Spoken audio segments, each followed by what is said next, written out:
Hi, I'm Sia. Gusto ko mag-abs, makatakbo ng half marathon at makaipon ng emergency fund. This is day 31 of 90 of being consistent.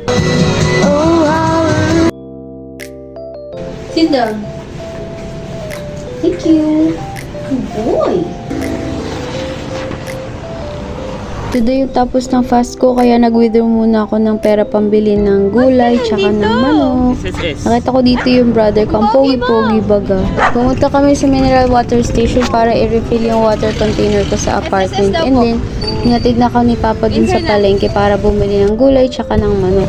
Normally, pagka ganito kalayo yung biyahe namin, binibigyan ko talaga si Papa ng panggasolina. After ko mamili ng ingredients, umuwi na kami sa bahay, then nagluto na ako dun. Iniwan ko na dun sa ref namin sa bahay yung iba kong containers na may. Then hinatid na kami ulit ni Papa sa apartment. Wash muna ng post bago pumasok. Nang tulog ay umuulan kasi. Thank you so much po, Lord. Bukas po ulit.